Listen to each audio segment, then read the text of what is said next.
ఆశ్చర్యకరుడు, ఆలోచనకర్త, నిత్యుడుగు తండ్రి, సమాధానాధిపతి అయిన యేసుక్రీస్తు పరిశుద్ధ నామమున ఉదయకాల శుభములు మీకు తెలియజేస్తున్నాను. ఇది నా దేవుని యొక్క వాగ్దానము. ఏ తెగులు నీ గుడారమును సమీపించదు. 91వ కీర్తన 10వ వచనం. తెగులు అనేది దేవుని యొక్క ఉగ్రతకు, దేవుని యొక్క శాపానికి, నాశనమునకు సూచనగా ఉంటుంది. ఎవరైతే దేవుని యొక్క మాటను నిర్లక్ష్యపెట్టి వారి యొక్క సొంత ఆలోచన చొప్పున, వారి యొక్క అహంకారము, గర్వము చొప్పున నడుస్తూ ఉంటారో వారి యొక్క జీవితాల్లోకి తెగులు అనేది సంభవిస్తుంది పిల్లల. కానీ ఎవరి జీవితం అయితే దేవునికి అంకితమయ్యి ఏ పాపము వారి దరికి చేరకుండా ఉండున్నట్లుగా వారి జీవితాలను సరిచేసుకుని జీవించేటువంటి వారికి దేవుడిస్తున్నటువంటి ఈ గొప్ప వాగ్దానము, ఏ తెగులు నీ గుడారమును సమీపించదు. ఆనాడు ఇశ్రాయేలు జనాంగము ఐగుప్తు దేశంలో వెట్టి చాకరీ చేస్తున్నారు. ఫరో కింద వారు భయంకరమైనటువంటి వెట్టి చాకరీ చేస్తున్నప్పుడు వారు ఆ వెట్టి చాకరీని భరించలేక దేవునికి మొరపెట్టారు. ప్రభువా, ఈ యొక్క భయంకరమైనటువంటి వేదన కలిగినటువంటి ప్రదేశం నుంచి మాకు విడుదల దయచేయవా అని మొరపెట్టినప్పుడు మోషే ద్వారా ఆ ఇశ్రాయేలు జనాంగాన్ని విడుదల దయచేయడానికి ప్రభువు మోషేని ఏర్పాటు చేసుకున్నాడు.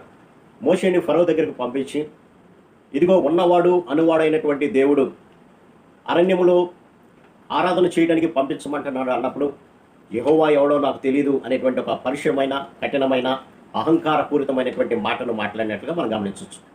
అయితే దేవుడు తన యొక్క ఉగ్రతను వారి మీదకి పంపించినట్లుగా 10 రకాలైనటువంటి తెగులు ఐగుప్తు దేశమంతటా కూడా విలయతాండవం చేసినట్లుగా మనం గమనించుకునేరా.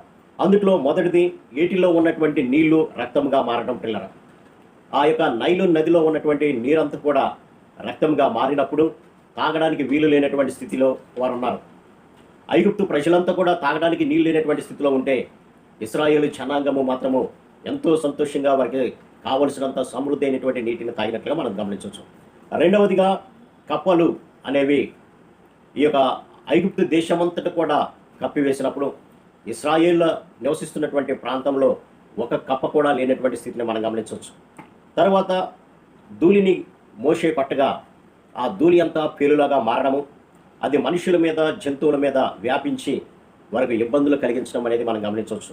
ఆ తర్వాత ఈగల గుంపు ప్రతి గృహంలో కూడా ఈగల మోత భరించలేక తినేటువంటి వస్తువుల మీద కూడా ఈగలు వాలడం ద్వారా ఐగుప్తు ప్రజలంతా కూడా ఇబ్బంది పడినట్లుగా గమనించవచ్చు. ఆ తర్వాత వారి యొక్క పశువుల మీద మరణం అనేది విలయతాండం చేసింది. వారికి ఉన్నటువంటి గుర్రాలు కానివ్వండి, వారికి ఉన్నటువంటి గాడిదలు కానివ్వండి, ఒంటెలు కానివ్వండి, గొర్రెలు అన్నీ కూడా మరణించినట్లుగా గమనించవచ్చు. ఆ తర్వాత ఆవపొడి తీసుకొని మోషే ఆకాశం వైపు చల్లగా అవన్నీ కూడా ప్రతి మనుషుని మీద, అలాగే జంతువుల మీద దద్దుర్లు పుట్టి వారికి దురద, అలాగే పొక్కులు వచ్చినట్లుగా మనం గమనించవచ్చు. అయితే ఇశ్రాయేలు ప్రజలలో ఏ ఒక్కరి శరీరం మీద దద్దుర్లు, పొక్కులు లేకుండా ఉండటం మనం చూడవచ్చు. అలాగే వడగండ్ల ద్వారా ఇశ్రాయేలీల ప్రదేశంలో ఒక వడగళ్ళు కూడా పడలేదు. కానీ ఐగుప్తులు నివసించేటువంటి ప్రాంతంలో వడగళ్ళు పడటం ద్వారా మనుషులు చనిపోయారు, జంతువులు చనిపోయినాయి, అలాగే వారు వేసుకున్నటువంటి పంట కూడా నాశనమైనట్లుగా మనం గమనించవచ్చు.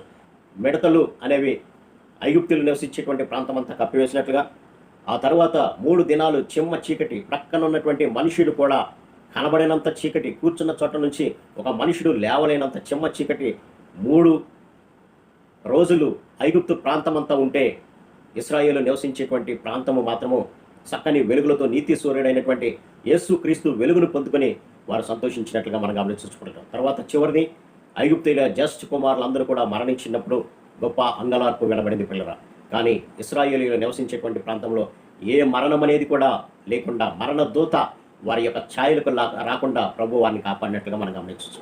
కాబట్టి ప్రభువు తనకి ఇష్టమైనటువంటి వారికి, వారి యొక్క ఆజ్ఞలను ప్రకారం నడుస్తున్నటువంటి వారికి దేవుడిస్తున్నటువంటి వాగ్దానం ఏంటంటే, నీ చుట్టుపక్కల ఎన్ని తెగులు సంభవించినా, కరోనా లాంటివి ఎన్ని సంభవించినా నీకు మాత్రము నీ సమీపానికి కూడా రాకుండా నేను నిన్ను కాపాడుతాను అని వాగ్దానం చేస్తున్నాడు దేవుడు. కాబట్టి ఏ తెగులు కూడా నీ గుడారము, నీ యొక్క జీవితంలో కానీ, నీ కుటుంబస్తుల జీవితంలో కానీ ఏ తెగులు కూడా రాకుండా నేను నిన్ను కాపాడి సంరక్షిస్తానని వాగ్దానం చేస్తున్నాడు. కాబట్టి ఆయన యందు విశ్వాసం ఉంచుదాం. ఆయన మాటల ప్రకారం మనం జీవిస్తూ ఏ తెగులు కూడా మనకు సమీపించకుండా ఉండినట్లుగా చూసుకుందాం. అట్టి కృప పరిశుద్ధాత్మ దేవుడు మనందరికీ దయచేయండి గాక. ఆమేన్. ప్రార్థన. సర్వశక్తుడా, ప్రేమ గల మా తండ్రి, మీరు ఇచ్చినటువంటి గొప్ప వాగ్దానాన్ని బట్టి మీకు వందనాలు తండ్రి. ఏ తెగులు నిన్ను సమీపించకుండా నేను కాపాడతానని వాగ్దానం చేసావు ప్రభు. అందుని బట్టి మీకు వందనాలు తండ్రి. ఈనాటి కాలంలో భయంకరమైనటువంటి కరోనా వైరస్ సంభవిస్తున్నప్పటికీ కూడా మీ బిడ్డల చుట్టూ మీరు మీ కావలి ఉంచి నాయన సంరక్షిస్తున్నారు ప్రభు. అందుని బట్టి మీకు వందనాలు తండ్రి. మీ మాట ప్రకారం జీవిస్తూ మేము ఈ యొక్క విశ్వాసంలో కొనసాగే భాగ్యం దయచేయమని, తద్వారా మీరు ఇచ్చేటువంటి భద్రతను మేము పొందుకునే భాగ్యం దయచేయమని యేసు నామమున అడిగి పెట్టుకుంటున్నాం తండ్రి. ఆమేన్. God bless you.